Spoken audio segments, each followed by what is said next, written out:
Welcome everybody to another edition of WCW 2005 here in TEW 2020, as it's the show after Showdown in the Sun 2005, where we saw Rob Van Dam defeat Shane Helms in a ladder match and a lot of other fun stuff happening, including Miss East Morningstar losing the tag titles to America's Most Wanted thanks to the interference of a stranger, and lots of other fun stuff. So if you haven't seen that, go and watch that video.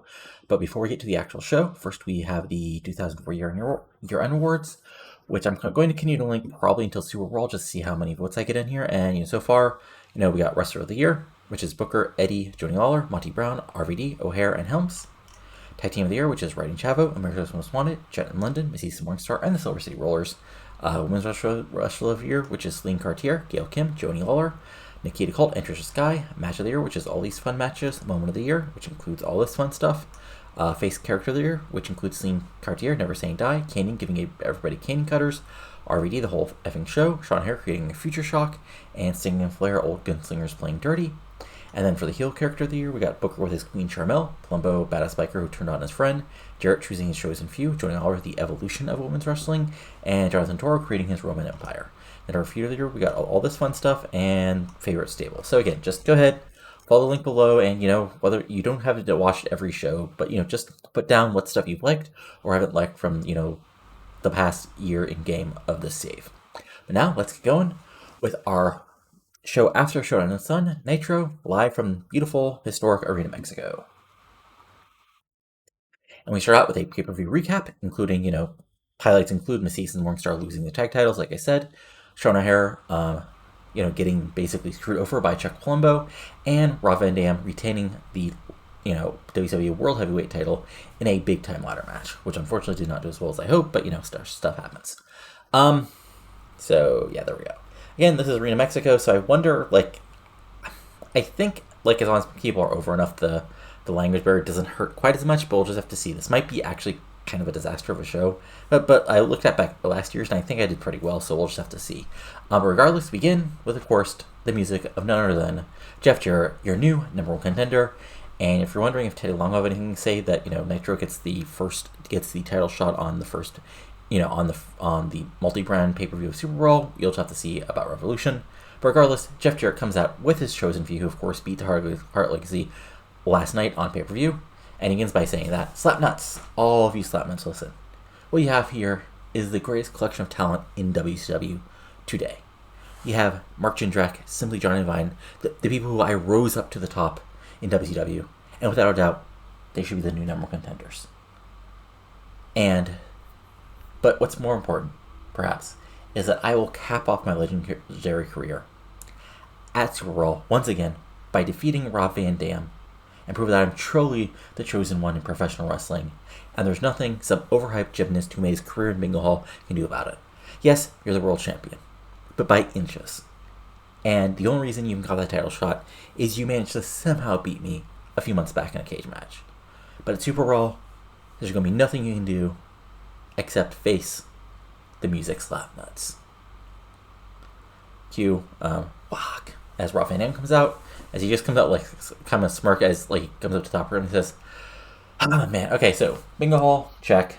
Gymnast, check. What's next?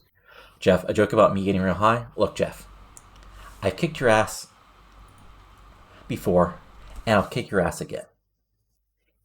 It just doesn't matter. You want to talk about a cage match? Well, heck, you're from Memphis. You should be all about cage matches, getting nice and brawly and bloody.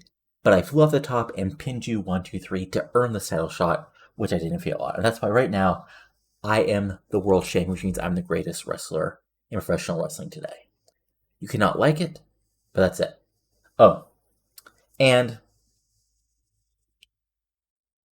tonight, when you're facing Jack Evans in the main event, to make sure your charge is doing any ideas, I'm going to be out there to make sure they don't get involved and to back up a young kid who has a chance to shock the world tonight by kicking your ass on Nitro." There's a stare down on his shirt that says, "Van Dam, you can come out, just get involved, or after I kick that punk's ass, I'll take you out early so you don't even get the Suprerbrawl." There's a stare down, and there you go. So this gets a 95, which basically proves, okay, I don't need to worry about this at all, but a really good opening and just really builds up. And yeah, we can officially do this pre-booking for Suprerbrawl.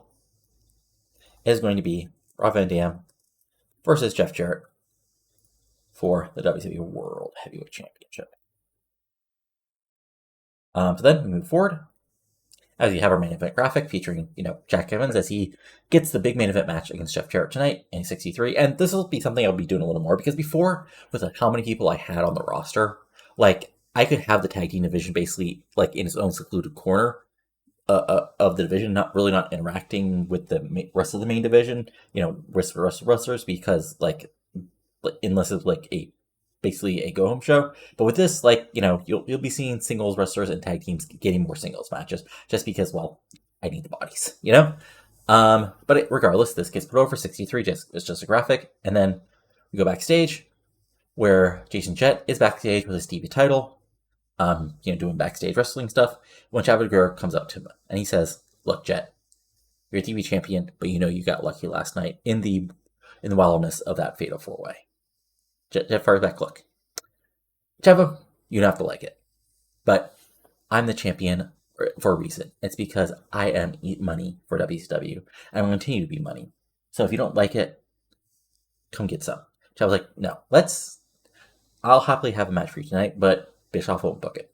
But you find a partner, I'll find a partner, and I'll prove I deserve another shot at that TV title." Just fine. I'm sure I can find somebody who wants to kick your ass, Chavo. There we go. We agree, and this gets a 67 as we set up a tag match for later tonight. And then we have our opening match. As in a decent match, El Pantera, Matt Sydal, and Great Suzuki. Suzuki actually shows up on a Monday for once, and El Pantera, of course, was picked up as a what's the word I'm looking for here? As a local worker. And they defeat Austin Aries, Universal 2000, and Minoru Fujita in 10 minutes when Matt Sydal pins Austin Aries. So let's get a 56, as this is just a pure high spots match. Everybody hitting their spots to, put over, that we have lots of high flying talent to the Mexican crowd.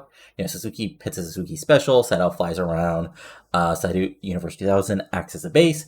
But in the end, Matt Sydal gets the big win over Austin Aries right in the middle of the ring, and a big pin win here on Nitro, as this gets a 56. Great Suzuki gets a 73, Sydal gets a 51, Pantera gets a 59, Fujita gets a 42, Universal 2000 gets a 67, and Austin Aries, who actually has worked here before in Mexico for Tournament X, gets a 63. So fun stuff, as this gets a 56. And post-match, the babyfaces all celebrate, bow to the crowd, as the Youngsters put over Matt Sydal as a young wrestler on the rise here in the Cruiserweight division in World Championship Wrestling. And then we go backstage, where General Rash is with, of course, Ray LePen and Tank Dolan, along with Don Marie, as, Ray LePen says, "It's great here in Mexico, International City, that the man who all over the world everyone loves is here, along with his partner, to talk about how fantastic we were last night, and shown that it's our time in WCW now, and there's nobody that WCW can put in for us to stop us." Borash tries to make it the team basically broke up, and Tolan says, "It doesn't matter. Look at me, Borash, the sexiest wrestler in WCW, got another win. And there'll be no denying our rise bit by bit to the top of Nitro, where nobody can stop us no matter what, because we are that damn good." They walk away, being cocky as hell. Dummer just sort of sneers at Borash, and there we go. Just a quick little heel promo to put over Lepen and Tolan that they got the big win last night on pay-per-view, as this gets a 57. They go to the ring, as the entrance put over as this a huge rematch for the Cruiserweight title. As in a decent match, TAKA Michinoku gets the big win over Aguila once again in 1226 by pinfall with a Michinoku Driver 2, as Taka makes defense number 2 of his Cruiserweight title. This gets a 76. So again, back and forth match just like last night, high flying. Taka hits his big dives, gets a tope on Hilo. Taka hits a side moonsault, some suplexes, back and forth, but in the end, Taka is able to hit a few big moves right in a row and get the huge pinfall victory over Aguila 2 nights in a row to retain the Cruiserweight title. As overall, this gets a huge 76, as Taka gets a 64, Aguila gets a 69, and yeah, this is honestly, I have Aguila for a limited time, so this is a good way to sort of transfer some more overness to Taka, as he gets a huge win here on Nitro, and a big win and another defense of his Cruiserweight title. This was set for Steel Show, and it sort of did. And then post-match, Taka goes for a handshake again, but Aguila slaps it away, and then walks away, as, the crowd boos him, despite, he being the hometown, the home country hero, I guess, as a 56, as well, look at not super over, but still good enough.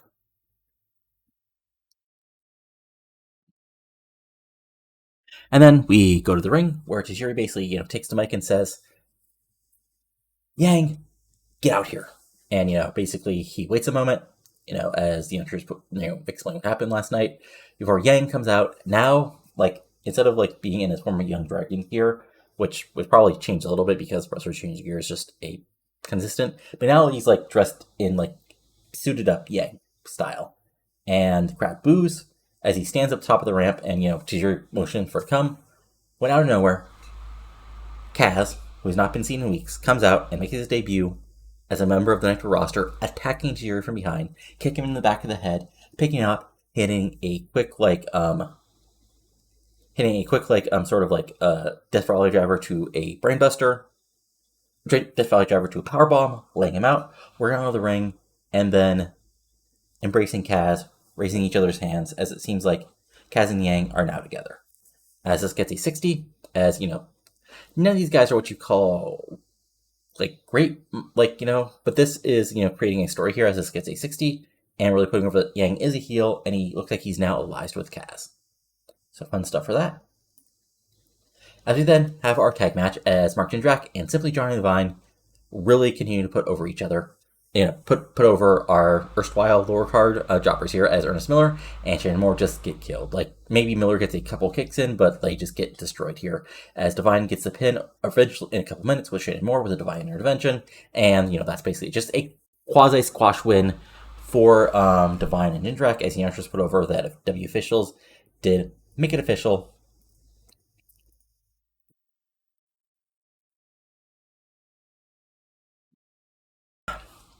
That at Suprerbrawl, it will be Chris Harris and James Storm defending the tag titles against Jindrak and Devine. Oops. Yes, I will set the world titles. There you go. But yeah, just a complete squash as Devine gets a 65, Jindrak gets a 74, Moore gets a 36, and Miller gets a 33. And then basically Jindrak can celebrate to the boos of the crowd and make belt motions as the Andrews put over, that big match happening at Suprerbrawl.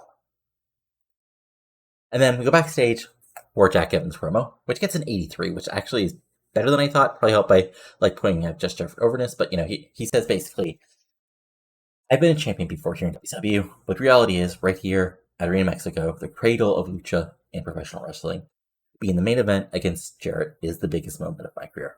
Winning tag titles is great and a big deal, but that's half Teddy's doing. Tonight, it's all on me, and I'm out to prove I actually belong. I realize I'm an underdog here, and it's going to take a lot to defeat Jarrett with all his championships and as well as backup. But every step of my professional career has been stuff people telling me I've got no chance. People telling me, you'll never be a real part of the Hearts. People telling me that me and Teddy would get nowhere in WCW because look at us. People telling us when we were in the most insane tag match in WCW history, the Soul of Anarchy, telling us we would get destroyed, but here we are. So tonight, Jeff, you might get the win, but you'll feel it tomorrow. So decent little promo from Jack Evans as we go to the next match. Oh, right, and then we see Kaz and Yang leaving in the same limo we saw Yang leaving in at the pay-per-view, which gets a 44 because it's just basically, these guys on TV. And then we have Chavo coming up for his big tag match, and his partner is Brother Ray. As the Yarners put over, Brother Ray's tough fight against Goldberg last night at the pay-per-view as it gets 68. And then Jason Jett comes out, and after a moment, Eddie Guerrero's music hits to a big pop. It's mixed mostly boos, but some cheers because, it's Eddie Guerrero in Mexico. But Eddie comes out, and he says, I'd say it's wonderful almost to be here in Mexico in front of this crowd to maybe a star. But let's be honest here, you guys never liked me once I took off my mask. You were always unhappy that a legendary wrestler for me embraced the fact that I'm not from Mexico. I'm from El Paso, Texas. Boo. So I've got one thing to say. Las Gringos Locos forever. Big heel pop for that as they come down to the ring. Oh, and it also mentions, and Chavo, just remember, you'll never be better than your Uncle Eddie. So this gets to 77, and then when we have our actual tag match, which is a fun little back and forth tag match. Like, Brother Ray gets it into the power stuff. Eddie and Chavo have their, back and forth. Jett and Chavo, Chavo goes after Jett, trying to pin him. And then Eddie and Brother Ray have a little bit of offense. But in the end, Eddie cheats to win. Honestly, Jett probably, distracts the ref. Eddie hits him with some knucks or a chair. Eddie, slides a chair out, goes up top, hits a frog splash on his nephew Chavo to actually get the win here in a little under 15 minutes in a good match. This gets an 82. Jason Jett gets a 67. Eddie gets a 92 because, Jesus Christ, he's good. Chavo gets an 83. Again, probably, honestly, under pushing him. Well, this is also Mexico. And Brother Ray gets a 76. So fun stuff. And, I'm just put over, who's going to be the next contender for the TV title after the match. And then, Brother Ray comes in for the, goes in to bring up Chavo, but Eddie goes after him, and he's really beating him down. Went to a big pop. We see somebody roll in the ring. It's Canyon. He turns Eddie around. Boom, Canyon cutter. Raises his arms, walks back on the crowd and escapes. As the youngsters put over, it looks like Canyon has not forgotten about what Eddie Guerrero did to him a couple weeks ago. And this feud looks like it must continue as this gets an 82, as it's only a 4-minute segment. But fun stuff. And then, okay, so, great. So, this isn't quite Sting Flair, but, the point of this is really put over, part of it is, of course, put Jeff Jarrett over as, the number one contender to Raw Van Dam, but also, another current is, Jeff, isn't really treating this like a main event early, but Jack fights back with a little bit of brawling, some flying around, some big moves, but, Jeff is always ready to cheat, a little bit of, brawling, a low blow, eye poke, but Jack Evans just refuses to stay down. Jeff goes for the stroke, 7 or 8 minutes in, but Evans blocks it, hits a few big moves, but, Jeff Jarrett is good enough to brawl out of the way of one of his big flying moves. Jarrett, locks him in a figure 4, but Jack Evans refuses to give up. Eventually, and Bravo Van Dam is down at the ring, making sure Jindrak and Divine don't get involved, but eventually, RVD and Divine pisses off RVD, he goes after him. Jindrak is then able to distract Evans. Womp, guitar shot. Womp, strike, the stroke. 1, 2, 3, right in the middle of the ring. Jarrett gets the pinfall win over Jack Evans, but not without a lot of effort being expended by the number one contender of the world title. As Jarrett gets an 89, Jack Evans gets an 80, and this gets a friggin' 92. So fun stuff. And then post-match, we have, of course, the Chosen Few beatdown. RVD tries to save, but it's still 3-on-1 on him. And then, after a couple minutes, AMW run down and make the save to end the show. But they don't really make the save. They just go over after Jindrak and Divine. And that's enough to allow RVD and to make the comeback on Jarrett. And Jack Evans to finally recover near the end. And also get Jarrett out of the ring. So, still not a face turn for these guys. But, a big moment as this gets a 76. And this ends this would end the TV show. Because what happens next is basically just for the fans that are in Mexico. As next up, we have in a post-show segment, Ray Jr., El Hijo del Santo, and Canyon defeating Eddie Guerrero, Shane Helms, and Reno in 20 minutes by 2 falls to 1. When El Hijo del Santo, it says submitted Reno, but he totally submitted Eddie. As this is just a way to put over, just to have a match. I imagine this match would be actually the main event, sort of pushed in local circles. As of course, Ray Jr. is a member of Revolution, but did you really think I was going to do the Mexican and not have him show up at all? So here we go. He gets team up with the legendary El Hijo Santo. Canyon is the other big babyface. Eddie's involved. Shane Helms, Reno are on TV tonight, but they still wrestle. And yeah, overall, let me see here. So this gets a 68 because it's a post-show match, but let's see here. This would have gotten approximately, let's see here, if we're doing a, let's say, base of an 80, 2, 12, 24, 26. Gets only 79, so that's a 17, 24, 36 divided by 6. So probably an 85, 86 without it being a post-show match. So a really good match. But I didn't want to just have it on here as a TV main event because, again, I'm trying to keep to the actual split when I can. But, fun stuff. And then post-match, just the babyfaces all celebrate to the crowd, including Rav Van Dam coming out here as this gets a 94. And overall, for the show, we get an 89. So really good Nitro. Including a huge main event. I was hoping, I was hoping, because Evans is really over, But, who knows, didn't click, no storyline, whatever, or, storyline not hitting as well.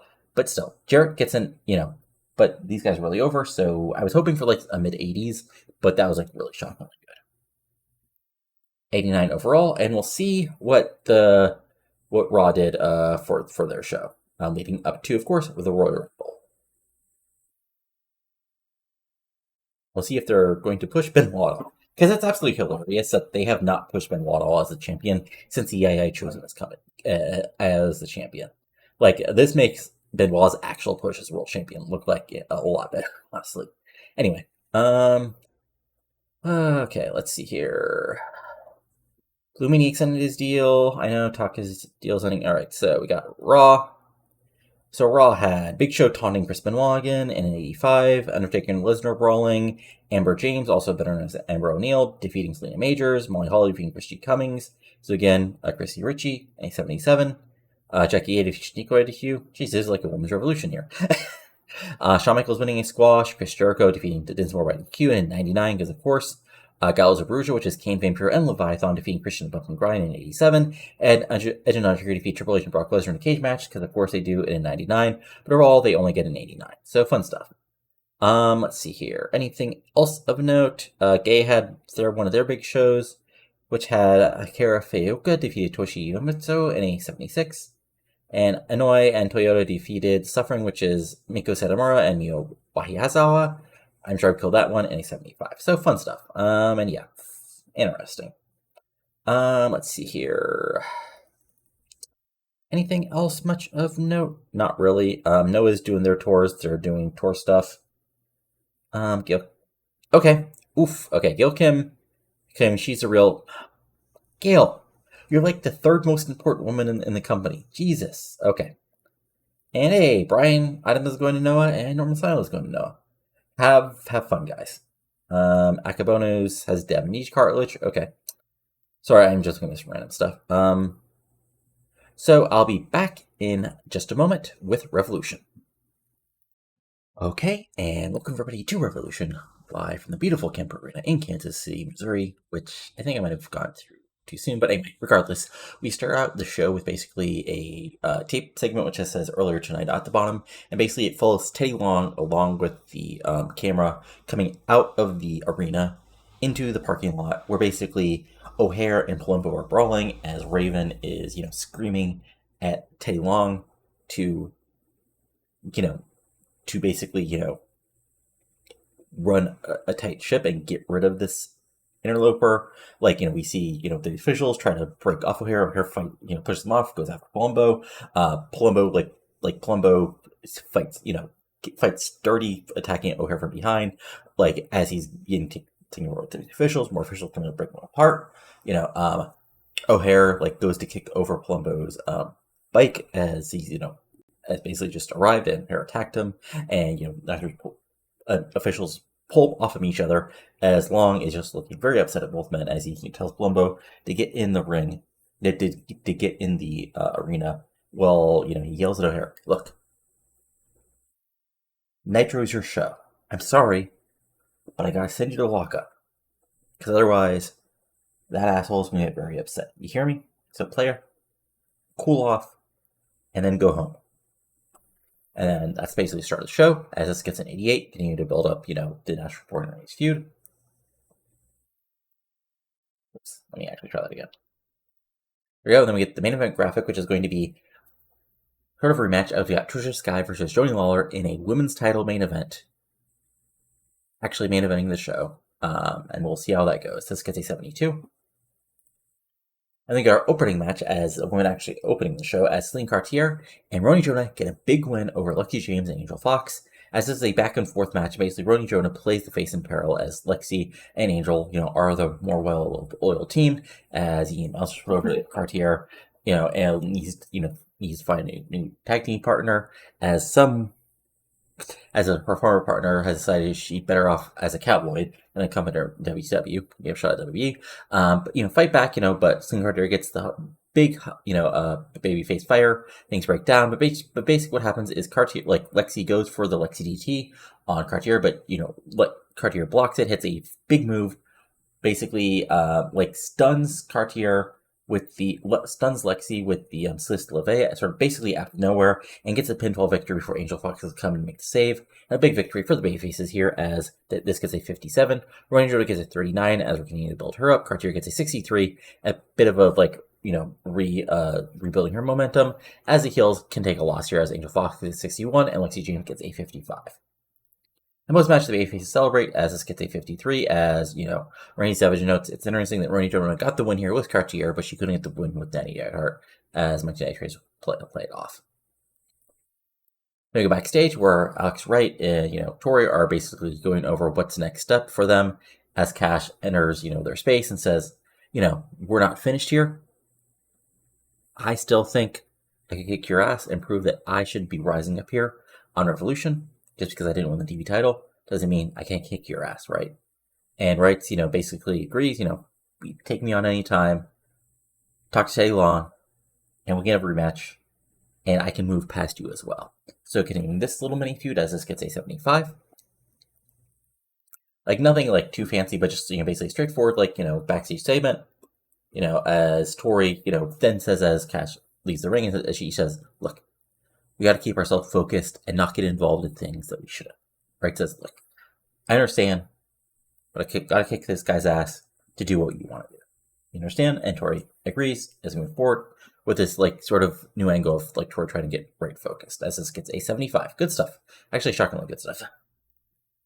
And then we go backstage, where Eddie Wilbur is with Paul London, as he says, look, Kevin wants to look past me because he has his, shiny called shot and everything else, and he has a stable that he thinks can rule this show.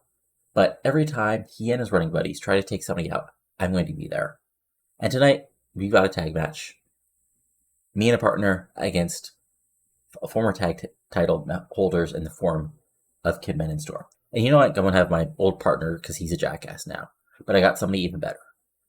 A Cruiserweight legend, a veteran, who is here on Revolution now to kick some ass, and then steps Dean Malenko to a solid pop, as he's going to be London's partner later tonight. So basically, setting up, London as fighting the Triumvirate, and Malenko as his partners tonight. As this gets a 69, London isn't the best guy on the mic, but still building things up.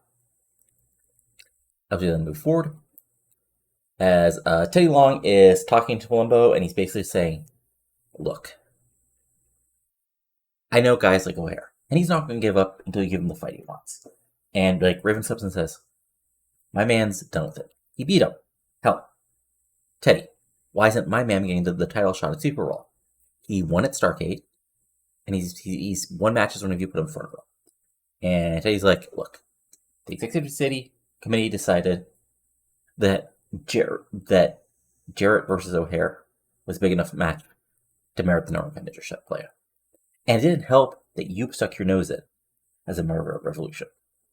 And Palumbo says, look, if O'Hare didn't want me getting involved, he should just continue to call me out. But I'm on Revolution now. It's my show. O'Hare isn't. So get your business in order, Teddy, and make sure you don't have random Nitro guys involved in the show. Teddy Long leaves and says, look, I'll do my best, but you can't stop. You can't stop a rocket aimed right at you, Palumbo. And Palumbo, Raven just goes continue to massage Palumbo's shoulder, and she says, don't worry about him, baby. As this gets a 74. Mainly because I actually rated Palumbo, I rated Raven Reign just to continue to build her up. And we have Monty Brown killing Sandman in a little over 3 minutes with Pounce. They didn't click at all, which I sort of imagine as a Sandman sort of not really no-selling, but basically just rolling out of the ring and acting like Pounce didn't hurt at all, and then being a little clumsy because, Sandman in 2005 and Monty Brown was still getting a little better in the ring. But still, Monty kills him. This gets a 651. Monty Brown gets a 67. Sandman gets a 30, and just a complete squash. Sandman gets a little bit of brawling to start, but eventually Monty Brown just overpowers him.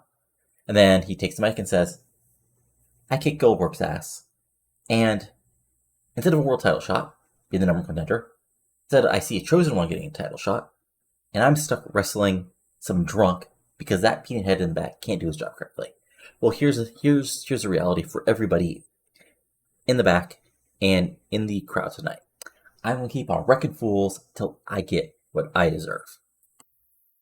So 84, really good promo. As much again, everybody's kind of upset Teddy didn't get anybody a title shot at Suprerbrawl, but also they're heels, so can we really move on? But still, really solid promo as continue to build up because Monty's done with Goldberg and he's moving on to new things, but what it will be is a new thing. We'll just have to see and find out. And then we basically go from the back we go from the in-ring to the back where Knoble is basically sitting in his locker and says, AJ, you're the hot new thing. And look, I understand that. But son, I've beaten you before, Styles. And tonight I'll do it again right in the middle of the ring to remind people that I'm not going to be the leader of Revolution. Not anybody else. Not people who think they're already leading things. Because I'm country strong. And right in the middle of the ring, I'm going to remind you that I own that ring.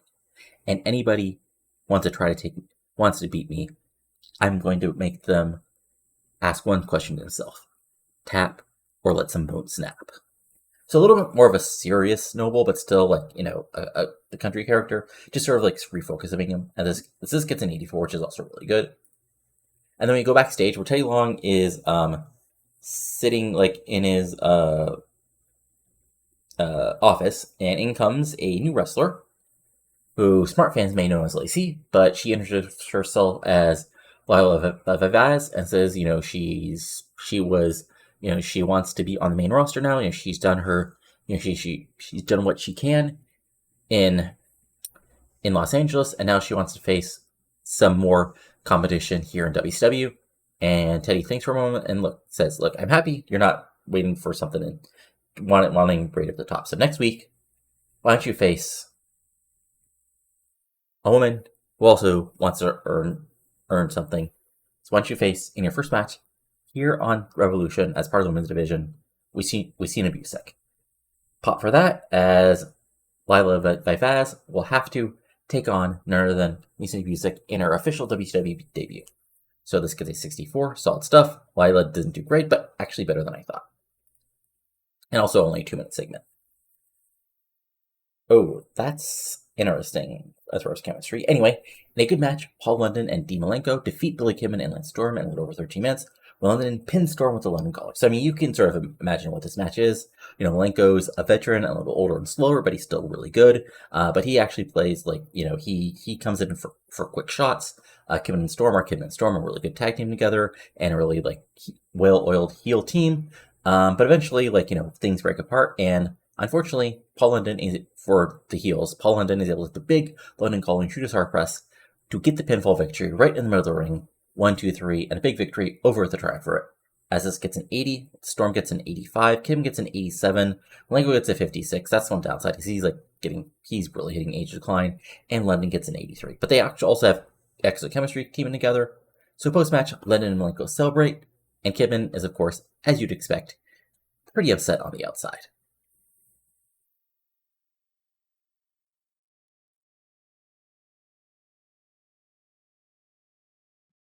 And then we go backstage, where Amy Weber is at what she describes as the dojo of Keenan Sharp as she enters the ring. And Sharp is, we just basically see BTR rolling of Sharp just in a gi, just taking people down with quick knee strikes, taking them down, making them tap one after another. Obviously we'll just hire some indie guys for this shot.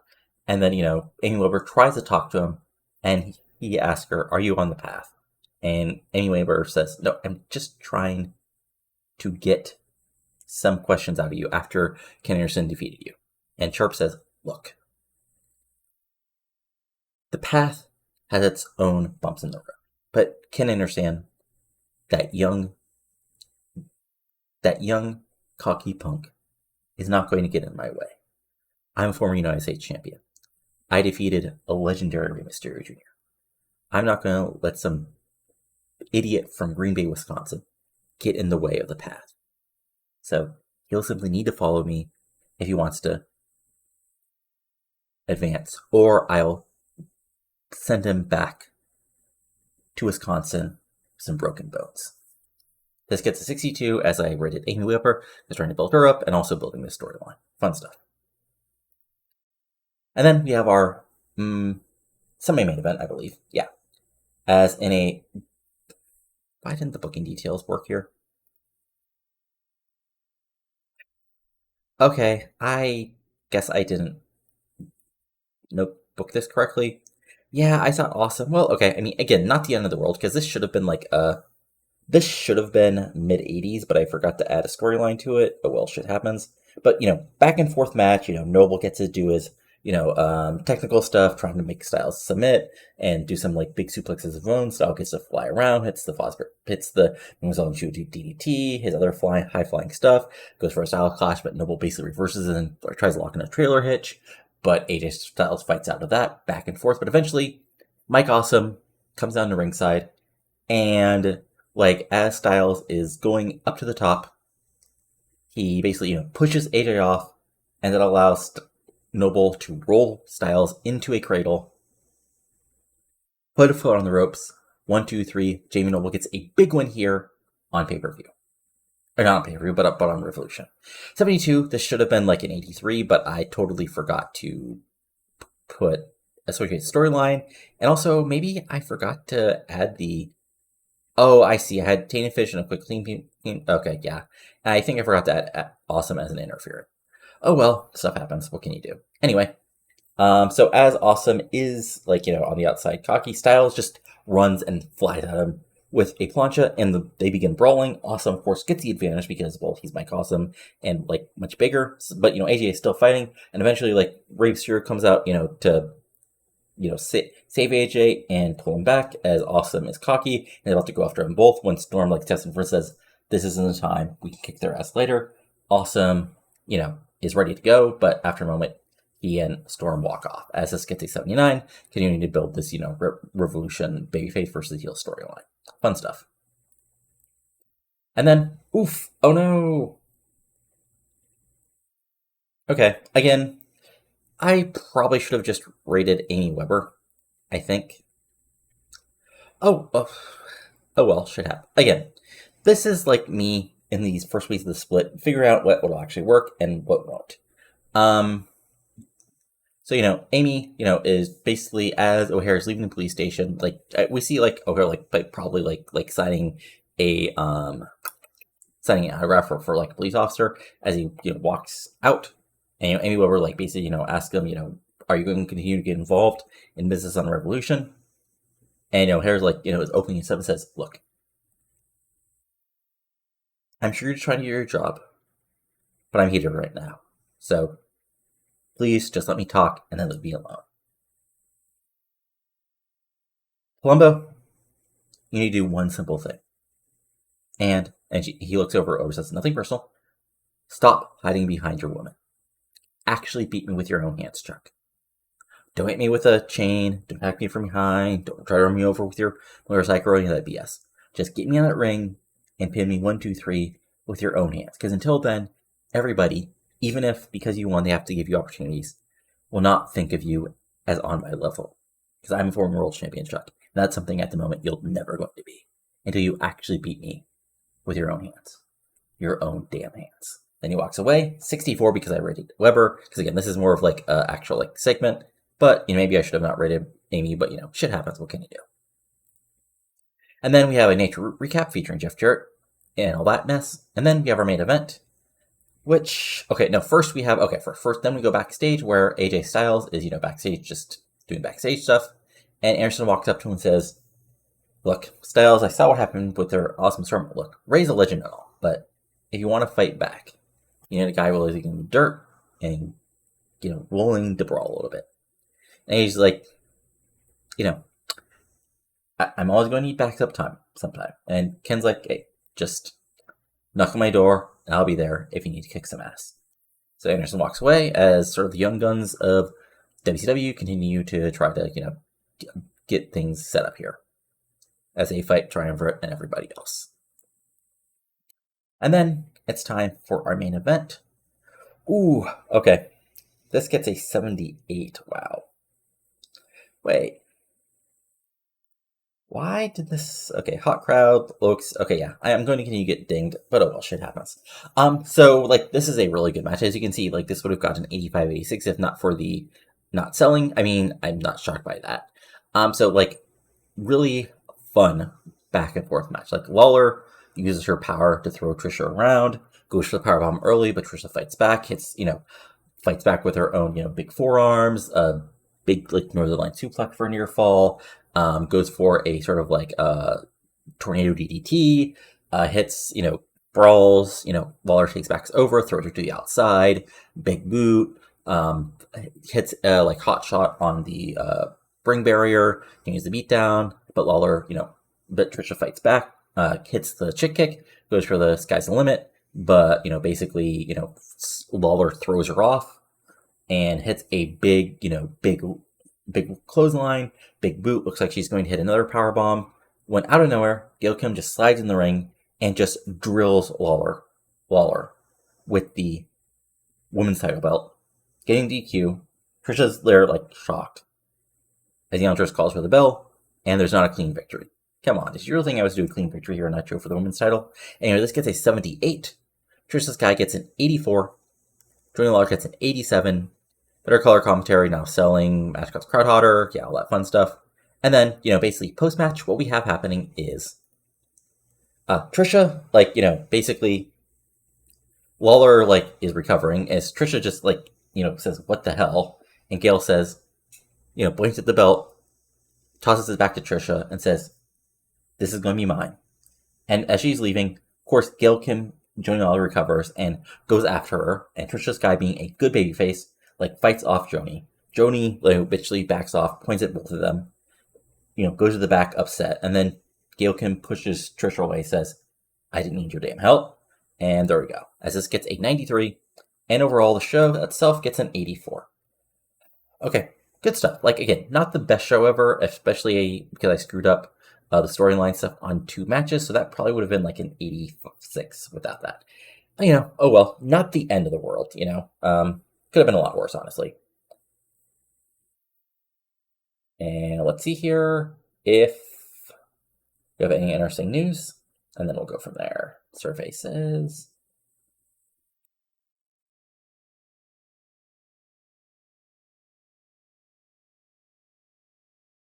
Okay, and also real quick, so for our show history, Nitro, as far as like what it got on the main TV, let's see, it got 2.07 million viewers, and if we go to WWE, it got, for Raw, it got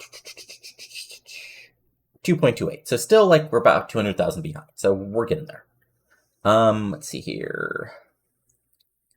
As far as the F actually goes, let's see here. We had Brock Lesnar attacking The Undertaker. Christy Cummings defeated Elizabeth Love in a 55. JBL and the Littlefellas defeated Venus, Saturn, and Snow. So in an 80. Jackie and Ivory defeated Shaniqua and Amber James by DQ in a 73. Molly Holly defeated Veronica Vane in a 77. Shawn Michaels won a squash. Kurt Angle defeated Randy Orton in a random 97. And in a main event, Big Show and Undertaker defeated Benoit and Triple H in a 99. So they actually had Benoit wrestle for the first time seemed like forever, but he also jumped, so there you go. Interesting. So yeah, that's what WWE is doing. And then if we go to our dev fed, first we have Wildside TV, where Claudio and Matt Cross defeated Trevor Rhodes and Stone Mountain in a 49. We had Matt Morgan defeated Christian Bola in a 46. Kai Graves defeated Bobby Lashley in a 41. Cassio O'Reilly, Jimmy Rave, and Tomko defeated Tony Jones, Ortiz, and Daz in a 57. And Jason Cross and Lazarus defeated Akabona and Andre Breaker in a tables match in a 59. And then for their weekly house show, we had Kent Cole and Kenzo Suzuki defeated Matt Cross and Ryan Drago. Matt Cross is almost there. Kenzo still needs a lot of work, unfortunately. Rick Michaels defeated JC Daz by DQ. Rave, Rose and Mountain defeated Claudio, Rumbolo, and Jones in a 63. And yeah, Tony Jones is at a 46 only. But Claudio is already to a 64, so he's really almost there. TNT defeated Keith Walker and Adam Ortiz to retain the tag titles. Remember, Adam is a regen. And, Keith Walker's, could be up pretty soon. Cassio O'Reilly defeated Kai Graves to retain the Georgia Junior Heavyweight title. This gets a 60. Then Kai Graves attacked him, and then in main event, Jessica Cross defeated Lazarus. And then they had their monthly big show. We had Siaki and Rayman defeat Matt Cross and Ryan Drago. And yeah, these guys are all possibly kind of the future, like they're the long-term future. We had Claudio and JC Daz teaming up to defeat Kent Cole and Dagan Briggs in a 52. Let's see here. We had Jimmy Raven, Trevor Rhodes, and Stone Mountain defeat Adam Ortiz, Tony Jones, and Keith Walker. And again, like, Walker is, Then we had TNT defeat Kai Graves and Chris Rumble and Cage Match retain the Wildside tag titles. Rumble is also somebody else I could possibly bring up. And then the main event, Lazarus defeated Cassio O'Reilly. Nothing that fancy. Then if we go to our women's Dev Fed, for the weekly show, we had Becky Bayless defeat Amazing Kong in a 43. Amazing Kong's already at a 36 because she's really good. Madison Clare did a promo. Lee Hosaka did a promo. Allison Danger and the non-gay partners defeated Vesna Harding and Meg Woman at 54. And if we look at this stuff, Allison Danger at 65. But unfortunately, there's no real good spot for her. I don't want to say, there's nothing, honestly, we already have, a lot of heels that would beat and rate her in her thing. So I'm not exactly sure what to do with her. Ariel defeated Mischief in a 55. Ariel's at a 57. Mischief's at a 52 already. When Osaka defeated Lacey and Melissa in a 67. And Kim Nielsen defeated Nikki Rocks in a 67 as well. So fun stuff for that.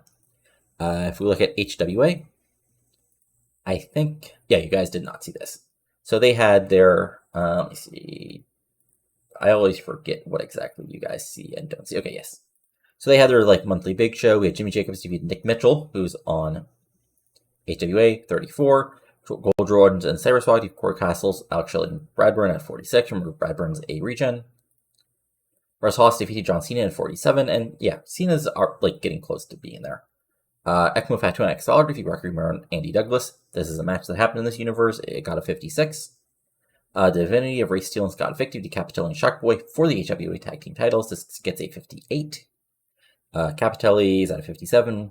Sharkboy is at a 69. Jesus. And then we had Matt Striker defeat Ricochet and Page to retain the HWA Heavyweight title in a 54. And then in their weekly show, we had Corey Castle and Jimmy Jacobs defeat Billy Baxton and Southport Tom Maselli in a 38. We had Rocky Romero and Cyber Squad defeat John Cena, Shelley Bradford, and Cena's almost already up to a 50. Ekman Fatu and Excalibur defeat Joel Grunz and Andy Douglas. Matt Striker defeated Russ Haas. And then Chuck Palumbo defeated Ricochet and Page in a 51. So interesting stuff. And then Capitelli and Sharkboy actually just went back to tag titles. Interesting. Let's see here. What did OVW do? OVW. Okay. So OVW also, I think, OVW, they had Charlie Haas defeat Rory Fox. We had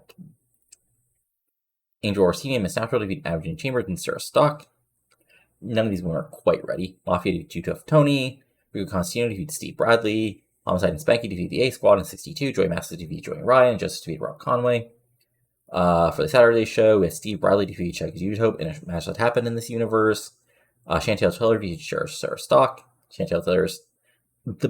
This is something where, hey, it looks like the game can occasionally book people who think they should overpush, as far as, looking at things. Homicide and Spanky defeated Mafia, Mitch Page in cage match.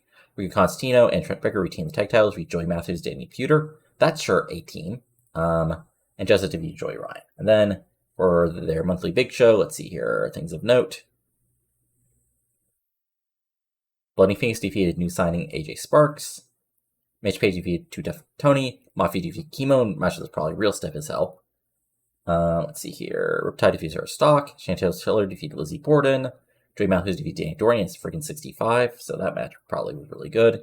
Joey Ryan and Rob Conway defeated Spanky and Homicide by DQ in 67, and Justice defeated Trent Baker. So fun stuff as far as that goes. Let's see. Was there anything else of note in the world as far as results? I always forget what I show you guys week to week. Let me go back to companies.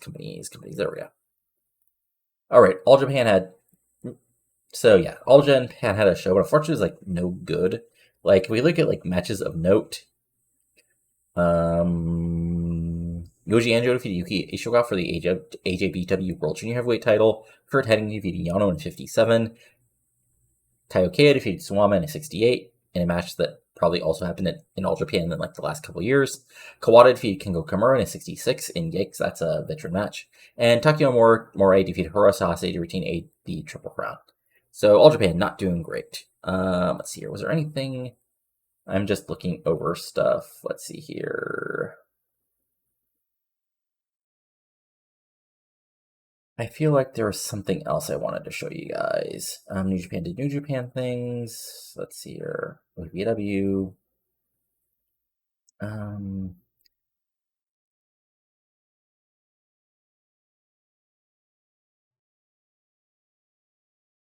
I totally, I showed you their results, right? Yeah, because they only had the big show right back in June where Asaha had defeated Aguila. And, right, okay. I really feel like they're... Oh, right, 0-1 had a interesting show, which was being given by Otani defeated Akabono. That would be an interesting match to see in real life, as got 73, and then Hashimoto defeated Okada in a 77, Tanaka defeated Barnett in a 69, and that's about all that really matters. Let's see here. I'm trying to look up anything else of note. Yeah, I actually think that's it. I feel like there was something else, but I guess there wasn't. Anyway, as a quick note, for storylines, so we got Nitro choosing violence, which is just really independent tone moment for the now, 67. Jarrett RVD is at an 86. Cruiserweight is at a 69. Kang Yang Tajiri is at a 54. The first defense for the Americans 1 is at a 67. Eddie Canyon, with now no longer DeSanto, is at an 87.